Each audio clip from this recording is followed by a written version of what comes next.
5 MLC స్థానాలకు 20న తేదీన polling అట. కాంగ్రెస్కు 4 ఎమ్మెల్సీలు దక్కే అవకాశం, సామ రామ్మోహన్ రెడ్డికి ఇచ్చే అవకాశం అట. అయితే 5 ఎమ్మెల్సీ స్థానాలుంటే ఒకటి మాత్రం టీఆర్ఎస్కి పోయే అవకాశం ఉందట.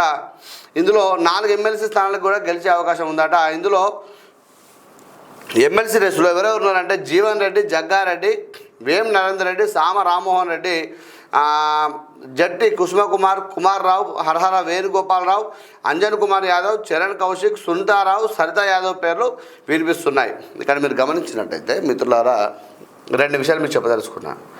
జీవన్ రెడ్డి గారు ఎమ్మెల్యేగా పోటీ చేసి ఓడిపోవడం జరిగింది. ఇంతకుముందు పట్టభద్రుల ఎమ్మెల్సీలో అక్కడ ఎమ్మెల్యే ఓడిపోయి పట్టభద్రుల ఎమ్మెల్సీలో ఎన్నికల్లో గెలవడం జరిగింది.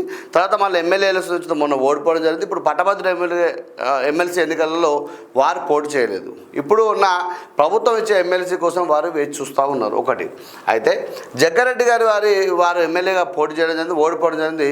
వారి యొక్క సతీమణైన నిర్మలమ్మకు అక్కడ చైర్మన్ పదవి కూడా ఇక్కడ కట్టబెట్టడం జరిగింది. అయితే మొన్న ప్రెస్ మీట్ మాట్లాడుతూ నాకు అసలు ఎవరికి వద్దు, వేరే అతనికి ఇవ్వండి, నాకు ఒక చైర్మన్ వచ్చింది కదా, నాకు తృప్తిగానే ఉంది, వేరే వాళ్ళకి ఇవ్వమని చెప్పడం జరిగింది. అయితే ఇక్కడ గమనించవచ్చు మిత్రులారా, ఇందులో అందరి పేరు రాసినారు కానీ మన అద్దంకి దయాకర్ పేరు రాయలేదు.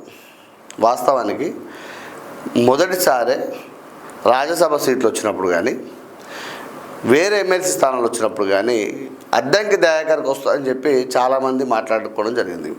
అద్దంకి దయాకరు పార్టీ కోసము 10 సంవత్సరాల పార్టీ కోసం అంటే అంతకుముందు పార్టీ సీనియర్ అయినా కూడా నేను 10 సంవత్సరాల కాలం గురించి చెప్తా ఉన్నాను. ఈ 10 సంవత్సరాల కాలం లోపల అనేక సందర్భాల్లో ప్రభుత్వం మీద విరుచుకబడి అక్కడో ఇక్కడో మంచి వాయిస్ ఇచ్చుకుంటూ కొట్లాడిన వ్యక్తి అద్దంకి దయాకరు.